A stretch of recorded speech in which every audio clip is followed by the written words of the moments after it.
అవును, మరి మండేకి తెలుగులో ఏమంటారు నాని? సోమవారం. ట్యూస్డేకి మంగళవారం. వెడ్నెస్డేకి బుధవారం. థర్స్డేకి ఆ, గూతో స్టార్ట్ అవుతుంది. గురువారం. ఫ్రైడేకి గురువారం.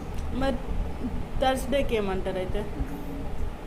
గురువారం. మరి ఫ్రైడేకి ఫ్రైడేకి ఏదో బుధవారం. శుక్రవారం. శుక్రవారం. సాటర్డేకి శనివారం. సండేకి సండేకి ఆదివారం. అయితే వీటన్నిటిలో నీకు ఏ రోజు ఇష్టం? ఏ రోజు అంటే నాకు సండే ఇష్టం. ఎందుకు? ఎందుకంటే సెలవు రోజు కదా. ఓహో, ఇవేంటివి?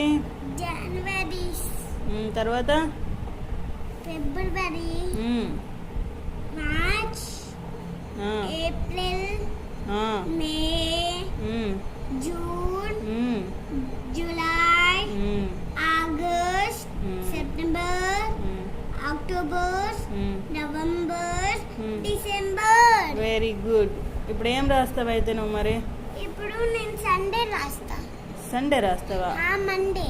ఆల్రెడీ సండే మండేలు రాస్తావు కదా, ఇంకెందుకు మళ్ళీ రాస్తావు? ఏం రాయాలా?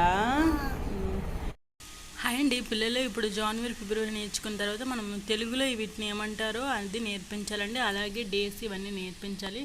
అప్పుడు నేర్పిస్తేనే ఈ పిల్లలకి కొద్దిగా మంచిగా గుర్తుంటుంది, లేకపోతే మొత్తం మర్చిపోతారు. సెలవుల్లో అస్సలు మీరేమో నెగ్లెక్ట్ చేయకండి. పిల్లలకు మాత్రం అలా రోజు ఏదో ఒకటి బుక్ తీయడం, రాయిపించడం, చదివించడం చేయండి. లేకపోతే మళ్ళీ వీళ్ళు కొన్ని రోజులు అయిన తర్వాత బుక్స్ తీయమన్నా స్కూల్కి వెళ్ళమన్నా అల్లరి పెడతారు. నచ్చితే లైక్ చేయండి, షేర్ చేయండి, సబ్స్క్రైబ్ కూడా చేసుకోండి. Thank you so much. ఇంకా ఇంకో 10 times. చైత్రం చైత్రం చైత్రం చైత్రం చైత్రం చైత్రం చైత్రం చైత్రం చైత్రం.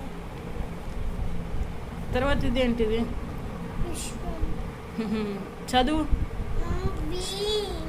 చదువు చదువు చెప్తాను.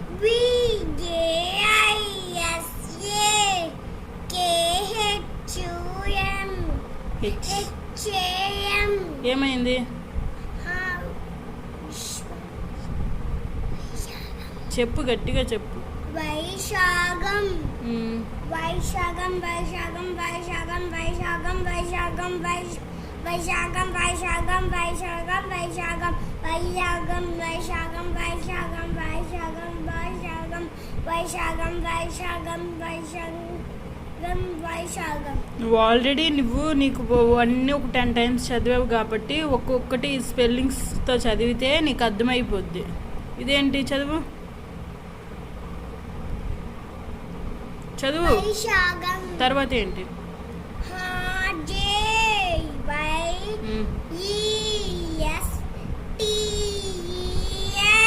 ఏమైంది?